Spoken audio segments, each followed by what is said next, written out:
Away! A fiery horse with the speed of light, a cloud of dust, and a hearty hi-yo, Silver, the Lone Ranger.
Companion Tonto, the masked rider of the plains, led the fight for law and order in the early western United States. The stories of his strength and courage, his daring and resourcefulness have come down to us through the generations. And nowhere in the pages of history can one find a greater champion of justice.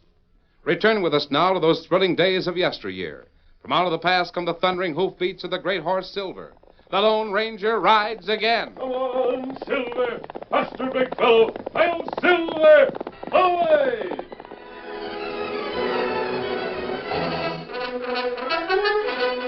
With Tonto and Dan Reed, the Lone Ranger had traveled over 50 miles in record-breaking time to deliver a message to the governor.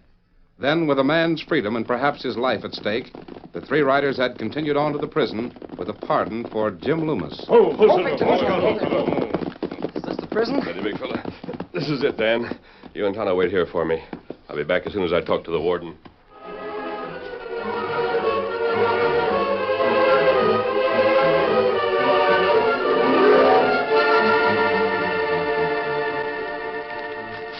And this is it, Warden. The governor said to give it to you personally. Thanks. What? Well, this is a full pardon for Loomis. Jim Loomis. Yes, I know. But who are you? What's the mask for? I took a signed statement to the governor, a dying man's confession. That cleared Loomis. And I brought the pardon directly to you. I understand that. But who are you? A messenger. Yes, a messenger with good news for Jim Loomis. That is, I hope it's good news. He's been here for 10 years, hasn't he?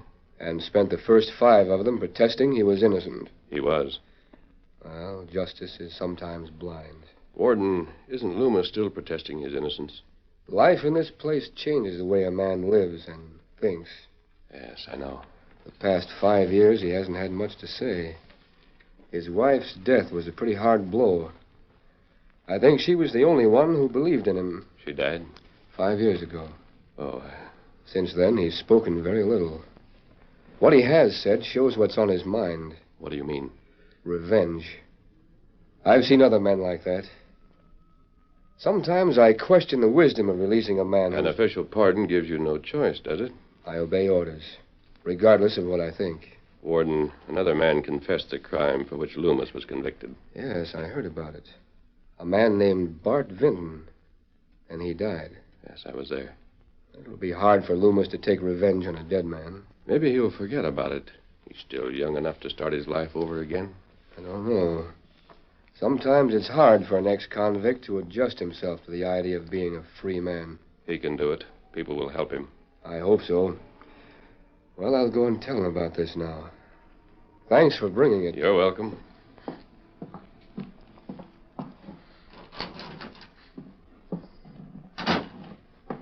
pardon for Jim Loomis. Wonder what he'll say.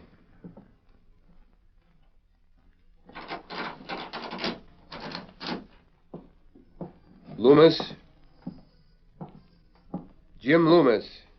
I want to talk to you.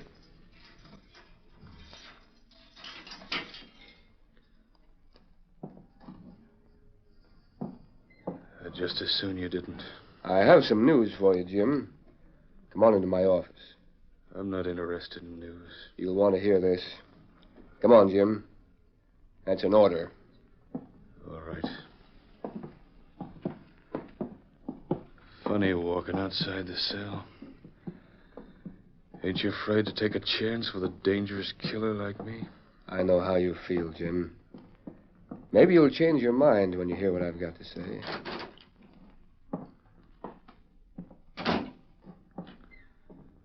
Sit down, Jim. All right, let me have it. How old are you, Loomis? A man of 50 is a lot younger. Well, let's see. You're not much past 30. What do years mean? You just turned 20 when you came here. And that was 10 years ago. What difference does it make? You're still a young man. Lots of men don't really get started in life until they're older than you are. Yeah. I got started once. And what you did once, you can do again. In jail? You're not going to be in jail, Loomis. You're going free. What? Say that again. You're going free. I've just received a full pardon signed by the governor. I can't believe it. It's true. No, you're wrong. You must be. Killers don't go free. They stay in jail. They rot. I'm a killer. The law said so. The law proved it. Oh, wait a minute, Jim. I don't think you understand. I understand enough. I understand that this talk about me going free is some new kind of pressure you're putting on me, but someday I will get out of here. And when I do, I'll make Bart Vinton pay for it. Bart Vinton is dead. Dead? No. No, he can't be dead. Vinton's got to stay alive so he can be made to pay and suffer like I suffered for him. Bart tried to square things before he died. Signed a confession clearing you of all blame. When the governor saw that, he issued a pardon. Tried to square things. I suppose that brings my wife back. You'd better forget that revenge talk, Jim. It won't get you anything but a lot more trouble. Bart Vinton is dead. You're alive. You're young enough to make something of your life. The biggest part of it is still before you. The only thing that's before is a chance to square myself with Ruth. Ruth? I thought your wife... Yeah, Ruth's gone. And Bart Vinton killed her just the same as if he'd shot her to death. But his wife's still alive. Oh, wait a minute, Jim.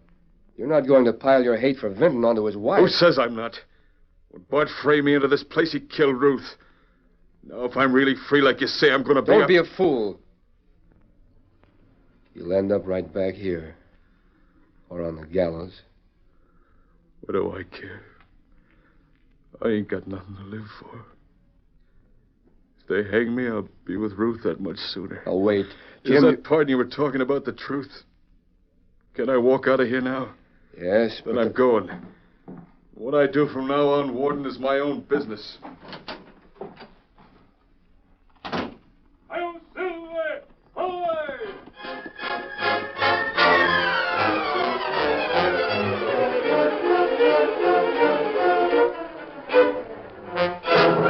After overhearing the conversation between Jim Loomis and the warden, the Lone Ranger rejoined Tonto and Dan Reed a short distance from the prison walls. I'll bet Jim Loomis was glad to get his pardon. Not exactly, Dan.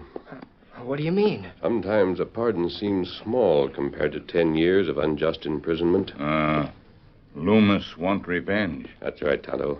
But the man he wants to kill is already dead. Well, then how can wait. he... Somebody come. I think it's Jim Loomis. There was a saddle horse waiting outside the prison. And what we do? You and Dan ride back to camp. Wait for me there. I want to talk to Loomis. Get him up, Scout. Come on, Victor.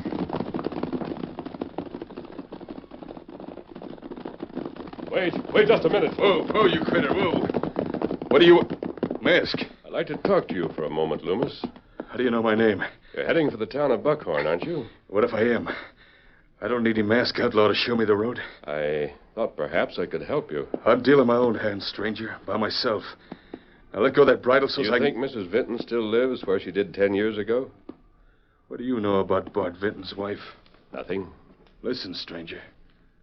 I just got out of that prison back there. I'm an ex-convict. I don't know how you found out my name or how you know so much about me, but I ain't anxious to palaver. Now let go that bridle. It's quite possible that Mrs. Vinton has moved from Buckhorn. She might live over in Prairie Flats. That's the opposite direction. Yeah, she might. She might not. I'm going to pick up where I left off. Buckhorn's where she lived the last I heard about her. I know quite a bit about you, Loomis. Why you went to prison and what you intend doing now. Are you a lawman? Oh? Then no matter how much you know, you can't stop me. That's true, but... Unless you use one of them guns you're packing. I ain't healed. Suppose you do kill Mrs. Vinton. How will that help you? That's my business, not yours. The law can't stop me from thinking. If I do any more than that, they won't know till it's over. Now let go. All right, Loomis. I won't argue with you now. But I think I'll have something to say later on. Better mind your own affairs. Murder, or attempted murder, is my affair. Come on, Silver.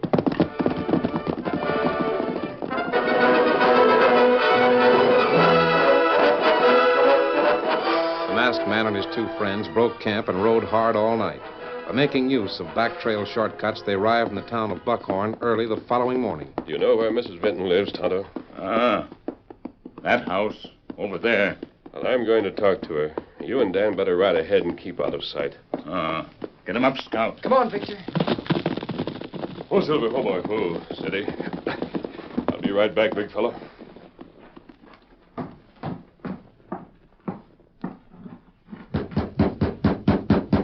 Who's there? I want to speak to you, Mrs. Vinton. Masked. Please don't be alarmed about the mask. I've come to help you, Mrs. Vinton. Help me? Do you know Jim Loomis? Loomis, I've never seen him, but I know who he is. Your husband knew him. Yes. Bart told me that... Told you what, Mrs. Loomis? Why, I don't know why I should be talking to you about Bart. Because Jim Loomis has just been released from prison. And I want to help you, if you'll let me. Bart's confession, it must have... That's right. It was his confession that gave the governor reason to pardon Jim Loomis. Unfortunately, it didn't change some of Loomis's plans. Now, would you let me help you? I don't know. Your husband must have known what might happen. He said Jim Loomis might come hunting for me. He's on his way here now. I don't think he's really a murderer, Mrs. Vinton, but he's being driven by the bitterness of 10 years of unfair punishment. I know it. It must be horrible Yes, it is. And as a result of it, your life's in danger. But what can I do? 2 things. First, you can leave Buckhorn now and keep on going. Hope that Loomis never finds you. But I wouldn't know where to go. Or, if you're willing to take a chance, you might save yourself and help in the salvation of Jim Loomis. Salvation of Jim Loomis? Why should I care about that? Oh, no particular reason. But if you can help someone else while you're helping yourself, why not do it? What do you mean? Jim Loomis is bitter about an unjust jail sentence. Bitter enough to commit murder. He might become an entirely different man if he could rid himself of that one obsession. You and I can help him. That's a strange way to talk. Is it wrong? Of course not, but... Say, who are you? Where are you from? Nowhere and everywhere. I've never... Wait a minute. Is that your horse out there, the white one? Yes. What's his name? I call my horse Silver. Silver. Jim Loomis will be here before nightfall. And I have a plan that may save both of you. Will you stay here and help me? Yes, I'll help you. If you're the one I think you are, you can count on me.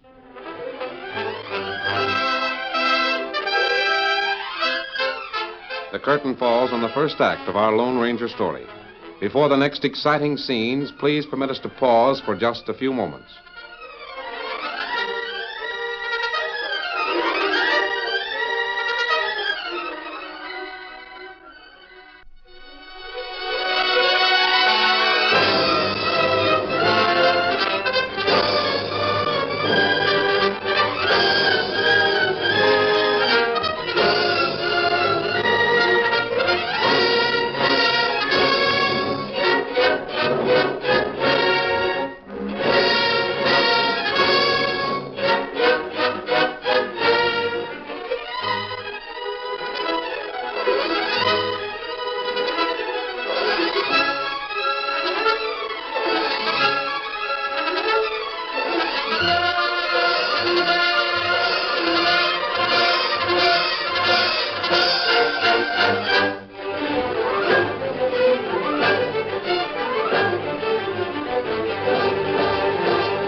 Now, to continue our story.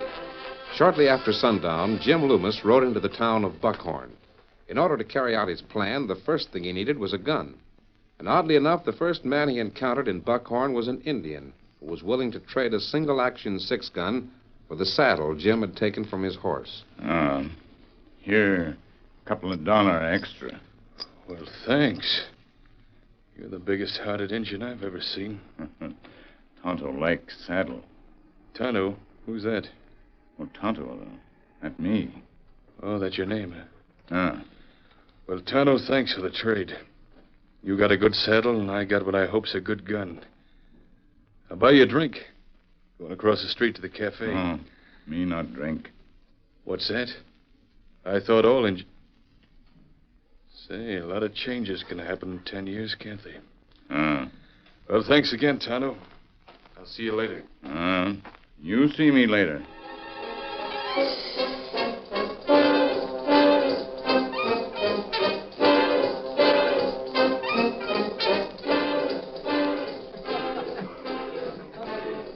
Here's your drink, stranger. Yeah, thanks.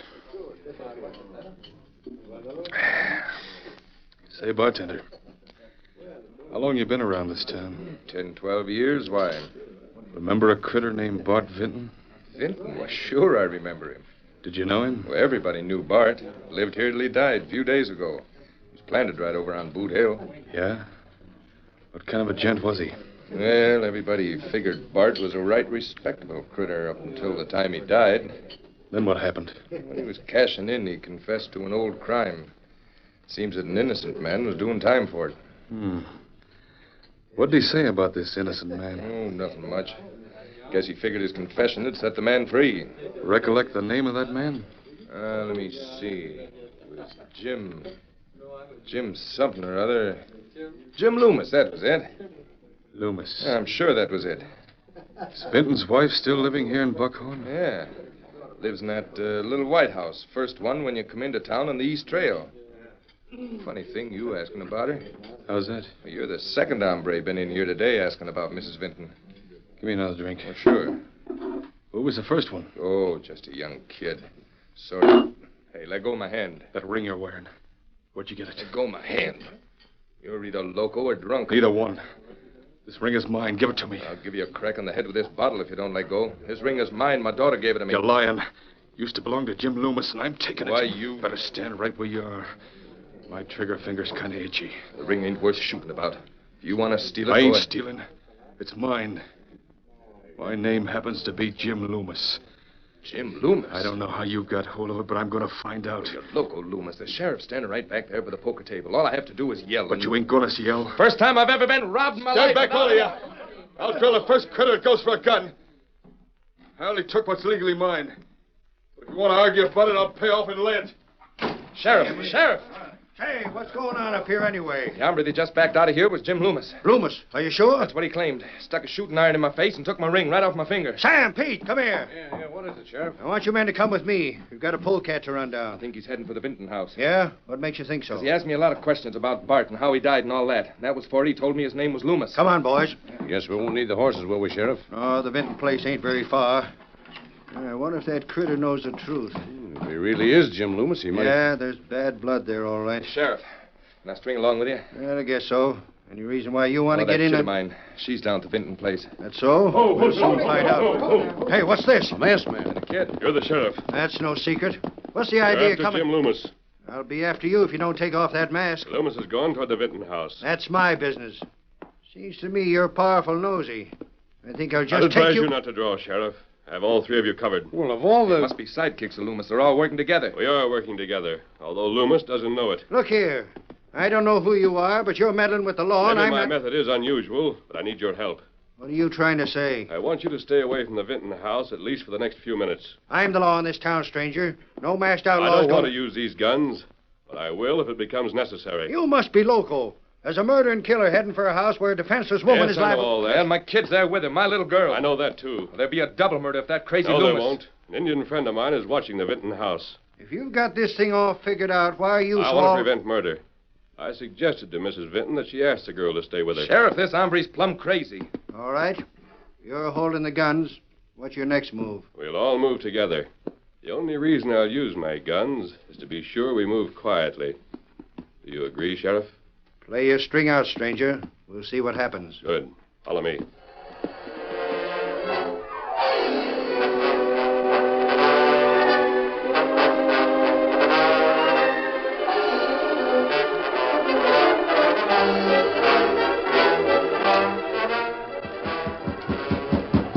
Yes? It's an old friend of yours, Mrs. Vinton. Open the door. Who are... Better close the door. We can talk better inside. What do you want? I guess you don't remember me, Mrs. Vinton. No, I... The name's Loomis. Jim Loomis. Loomis. Oh, I... Kind of familiar, ain't it?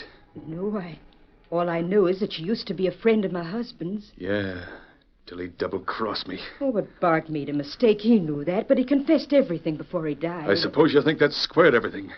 Because he confessed. That doesn't make the 10 years in prison any less. That won't bring my wife back to life.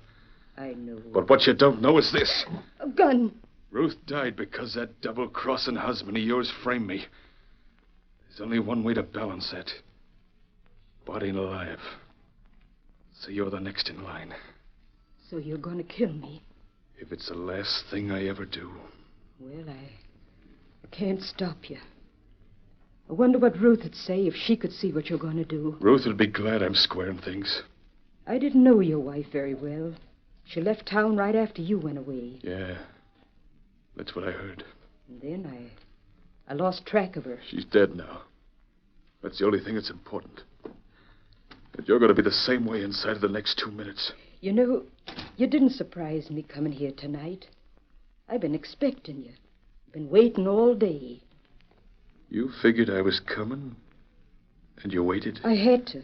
There's someone here with me. I couldn't leave. Someone? You ain't got the law. Oh, no, it's not the law. You wait, and I'll show you. Don't try any tricks, because I ain't in the mood. Come here, dear. Who's in that back room? Did you call me, Auntie? Who's that? Hello. Who are you? Your niece, huh?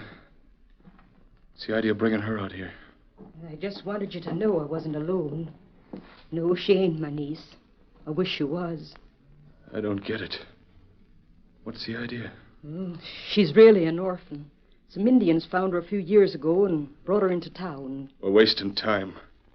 I don't care who this kid is or where she came from.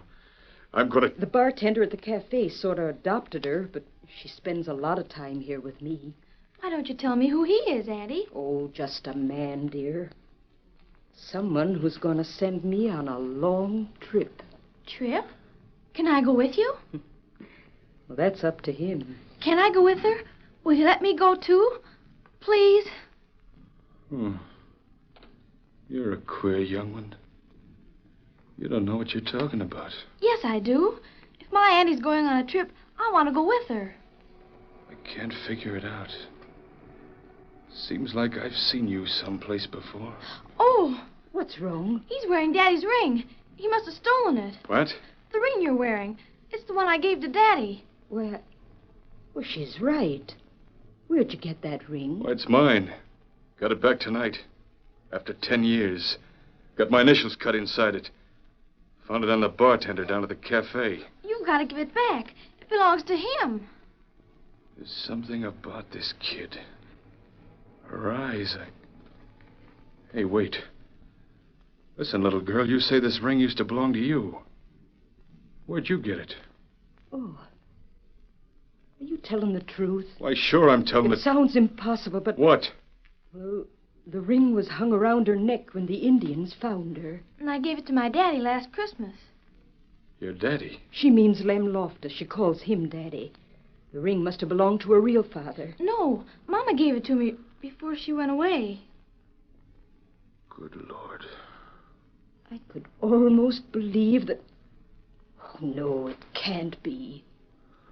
Her eyes. They're almost like Ruth's eyes.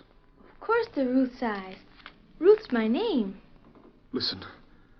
Was your ma named Ruth? Yes. And your pa? I mean your real pa. Did she ever tell you anything about him? Nothing except... Except what? He was good and strong and brave. but he had to go away for a long time. How old are you? 9, going on 10. Oh, Lord. Thank the Lord.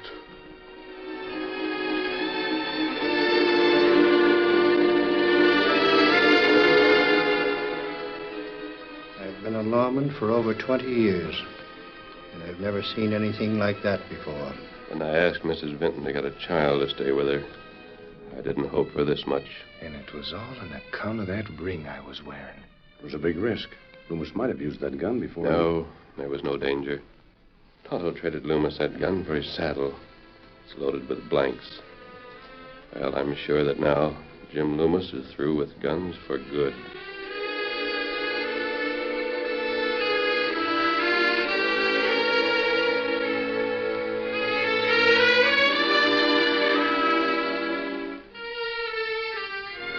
I'm going to try to do everything I can for you, Ruth. We'll show the whole world that your mama was right when she described your daddy. I like you. And I hope we'll be together always. We will be together. Because you're mine. My own baby girl. Hail Silver! Away!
The story you have just heard is a copyrighted feature of the Lone Ranger Incorporated.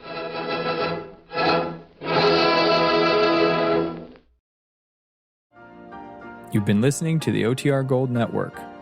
Find more classic radio at otrgold.com.